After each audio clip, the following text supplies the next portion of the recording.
So, you want to know about my first farmer's market?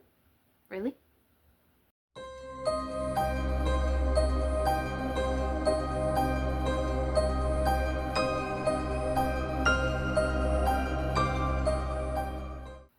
Hello there, I am Faith Untold, your favorite author and crocheter, here to tell you there is a story in every stitch, and we're going to focus on a little story with a little stitch right now.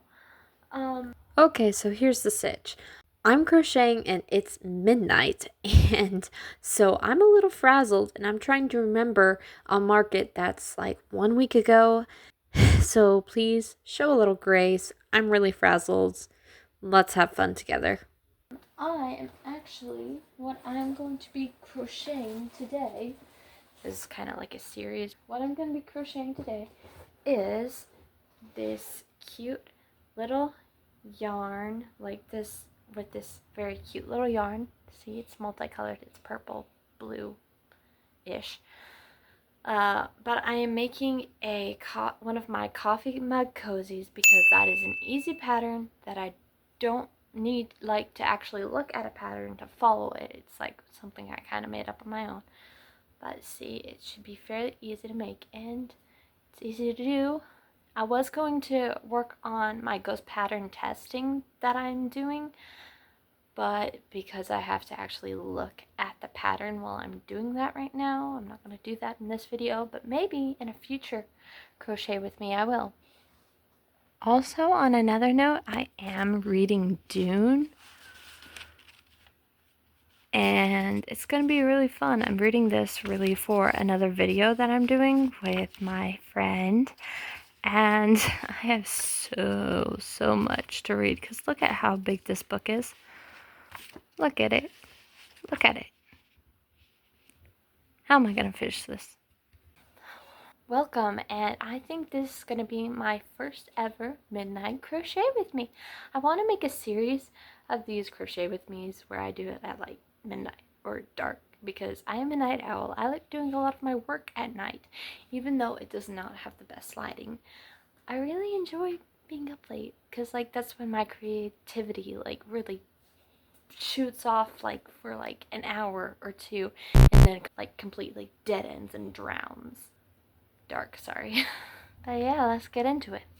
So this was my first ever farmer's market that I have ever gone to, and I'm gonna say like it kind of exceeded my expectations. But it's a very small farmer's market, and I really didn't expect to get a whole bunch of customers. Like, it's very small, and so I really didn't expect to get any sales at all because the only other time I've tried selling in person, like besides actual custom orders that somebody asked for, like was like I set up a little booth in front of some friends who have a store, a boutique, and I tried selling some of my stuff there, and that didn't really work out. I think I've counted wrong on how many stitches this needs to be, but it's okay.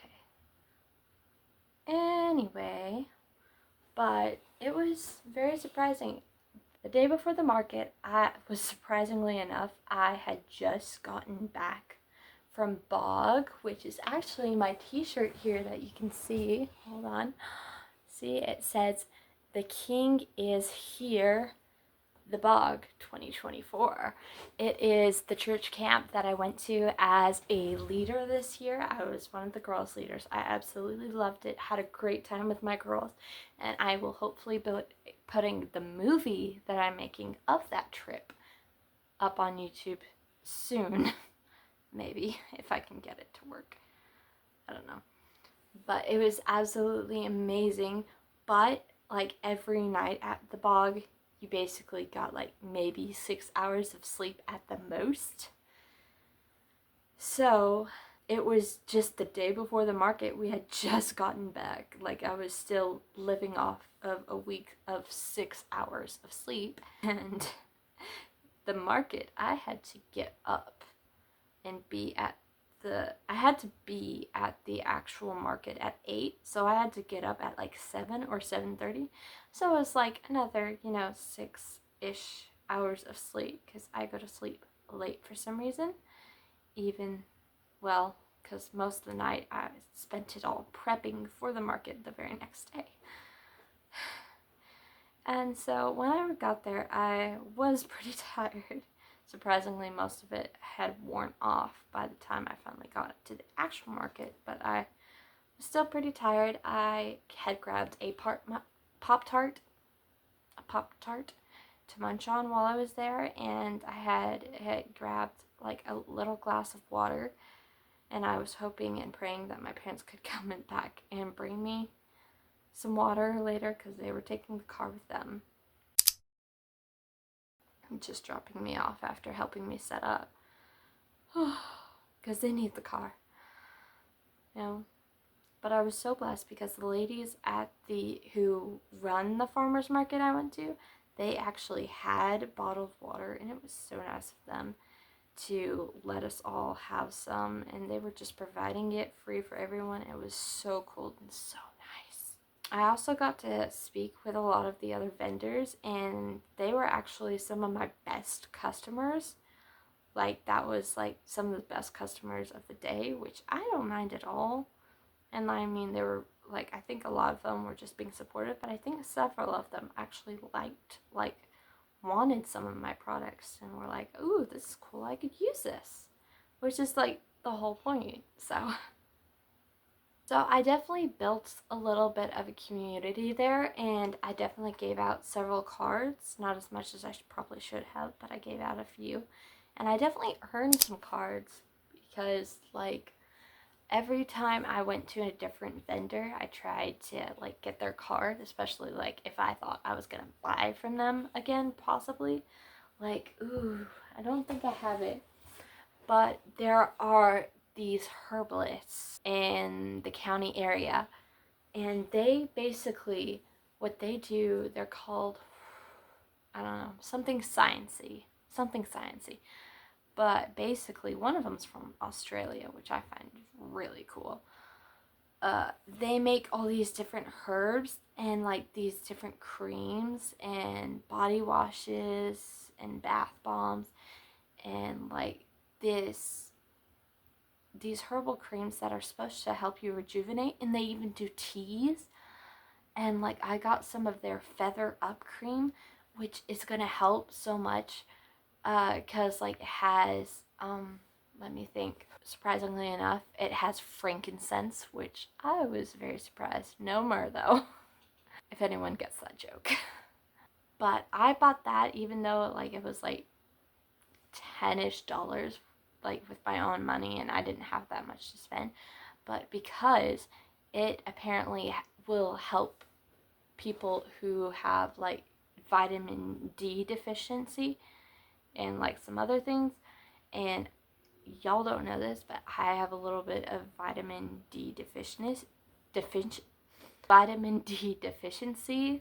because after like some point in my childhood, I just like stopped liking milk and stopped drinking it pretty much completely.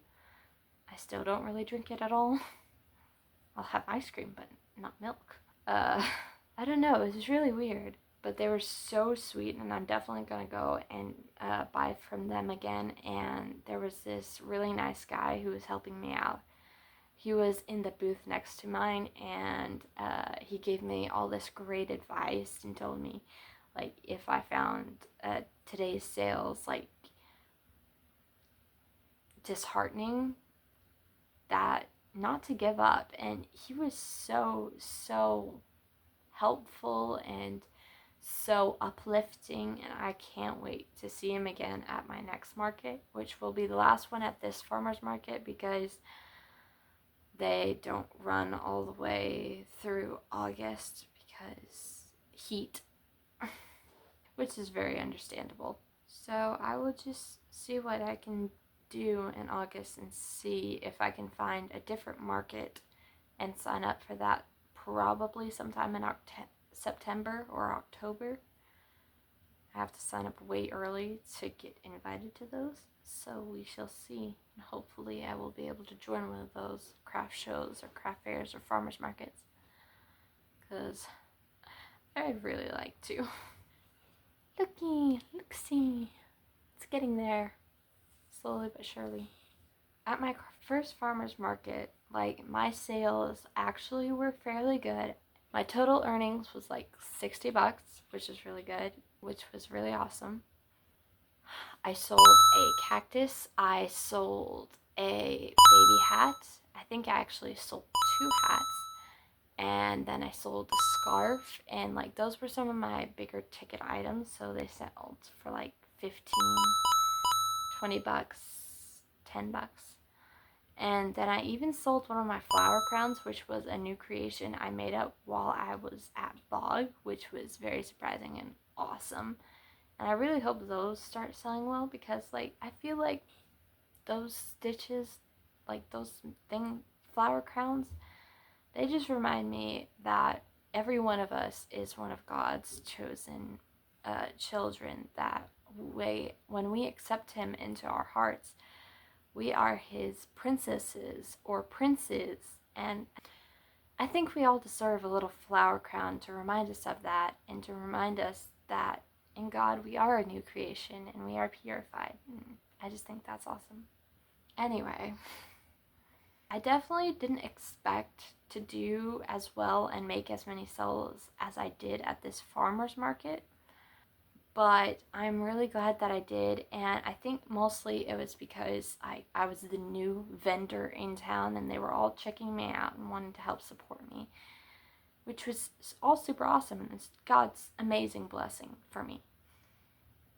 And I was very blessed to be able to bless some of those people as well, I hope. I definitely don't think I will get a bunch more sales at the next market I do in like July or August, because the hotter the season gets, the less people will want to be outside early in the morning. Not even early in the morning, like in the morning, I guess, if that makes sense. As I said before, most of my sales came from the other vendors. And like, I'd say for that market, we had maybe 2 or 3 people who were walk-ins, who were people who had just come by to check out, who weren't one of the vendors. And like, they had just come by to support their friends and see what was going on and look for specific items. So we didn't actually have many of those, and that's probably one of the reasons I don't think I will get many sales for my next market. We'll just have to wait and see. I always suggest trying to start out earlier rather than later, because markets seem to do better in like springtime, or even in fall time or December, whenever you start. Looky. I don't know if this video has helped you at all, but I really hope I've shared something that you can take away from. And I'm kind of making this while my mind is kind of scattered brained, so I didn't have a whole lot of what to know what I should say. I felt very prepared for my first market. I completely had enough inventory, and I tried crocheting while I was there, and I did a little bit, but I never actually finished any of the projects I crocheted while I was there. So you never have like too little of inventory, I don't think. You're never too small to try this out. So I definitely suggest going to your own local farmer's market and just trying it out. Because if it's your own local farmer's market, like 10 times out of 10, it'll probably be free or for a low price, because it's your local farmer's market. Anyway, I hope you have enjoyed watching me talk aimlessly at midnight and crochet this little cozy. It is now, I have no clue what time it is, hold on. It is now 12:13, and I have done probably, I don't know, what do you think, about this much? Maybe this much? I've done several rows, so I'm happy with that. This coffee cup cozy is going to be fun. And I actually saw a lady tonight during, like, after my Walmart yarn emergency run. And she's actually interested possibly in buying some of my cup cozies, like, later in December, which is awesome. If you don't know, I've made these and I add little buttons to them that I sew on. And so they just go around your coffee cup. And they just make it look really cute and keeps your hands from getting burned or like getting wet from perspiration around the mug. And like, I just think these are really awesome. And if you want to try some, maybe you can email me. Or if I ever decide to put up my Etsy shop again, if it's worth it, if y'all want, I can put these up there and sell them to y'all if y'all want. But thank you so much for watching. I hope to see you again next time, and let's peace out, bruh. I gotta stitch.